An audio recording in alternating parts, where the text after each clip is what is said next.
द्वारपाल, हम ब्रह्मपुत्र हैं।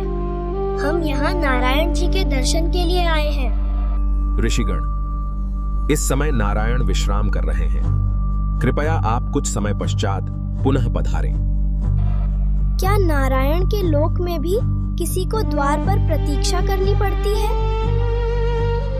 ऋषिगण, ये वैकुंठ है। यहाँ भी मर्यादा है। हम ब्रह्मपुत्र हैं और फिर भी क्या आप हमारे लिए नारायण के दर्शन हेतु द्वार तक नहीं खोलेंगे? जब तक नारायण जी के विश्राम का समय पूर्ण नहीं होता, तब तक किसी के लिए भी इन द्वारों को नहीं खोला जाएगा। हम ब्रह्मपुत्र हैं। मर्यादा का उल्लंघन हुआ है, अतः ये हमारा वचन है, तुम दोनों को मर्त्य लोक में जन्म लेना होगा। तुम्हें मृत्यु लोक में 7 जन्म लेने होंगे।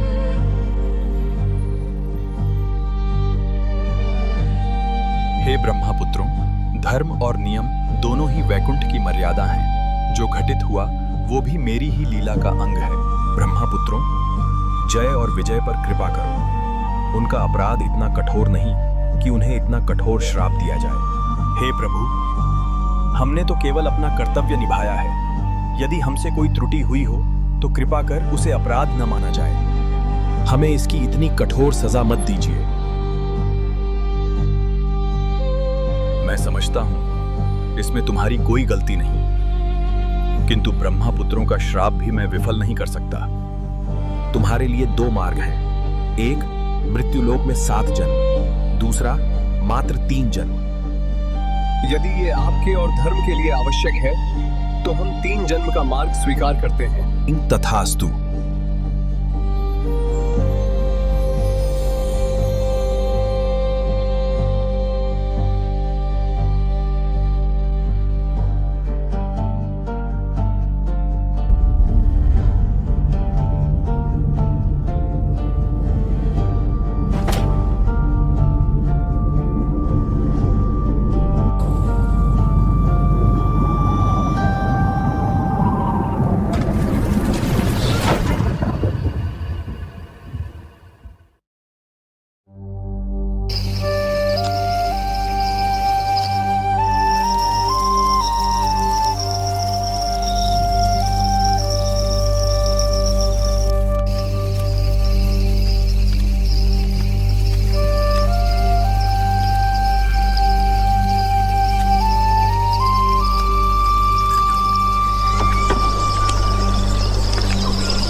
क्या कर रही हो?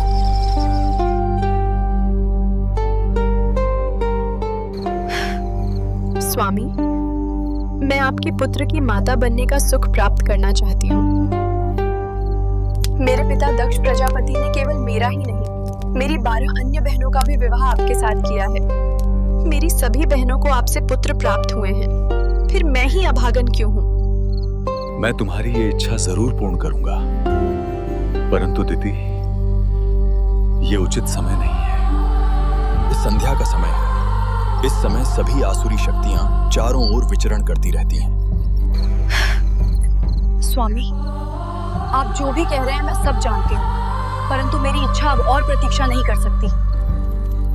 तुम्हारी ये जिद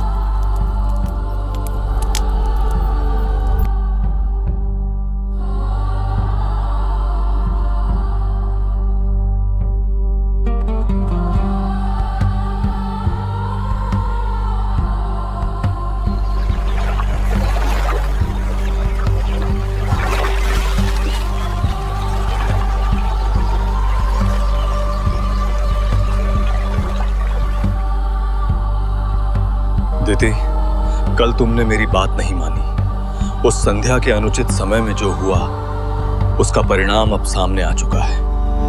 स्वामी, आप ऐसा क्यों कह रहे हैं? क्या कोई अनिष्ट होने वाला है? तुम्हारी कोख में अब साधारण संतानों का वास नहीं है। मुझे कुछ समझ नहीं आ रहा स्वामी, आप क्या कहना चाहते हैं? तुम्हारी कोख में असुर शक्तियों ने प्रवेश कर लिया है। तुम्हारी कोख से 2 अत्यंत प्रचंड और क्रूर पुत्र जन्म लेंगे। उनकी शक्ति से तीनों लोग कांप उठेंगे, देवता भी भयभीत होंगे, लेकिन अंत में स्वयं भगवान विष्णु अवतार लेकर उनका अंत करेंगे। हे महादेव, मुझसे क्षमा करें, मुझसे इतनी बड़ी गलती हो गई।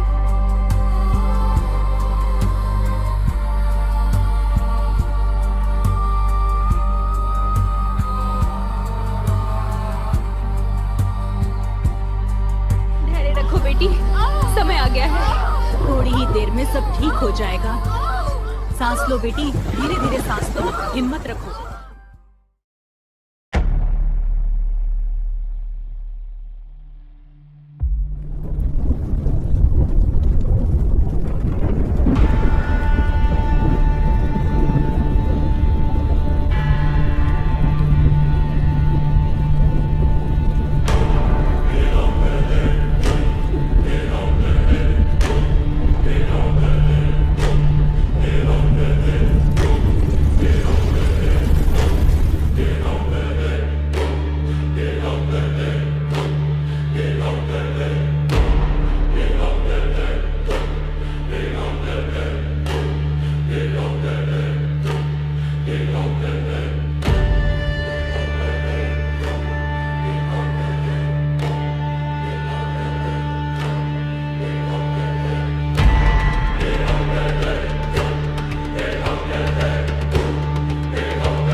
सृष्टि को।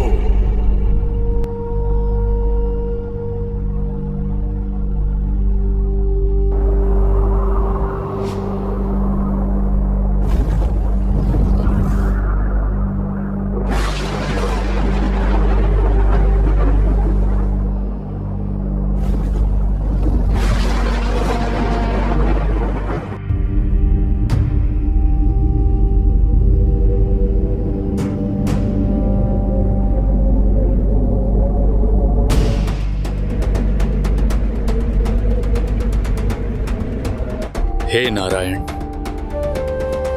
समय हो गया है आपके आने का।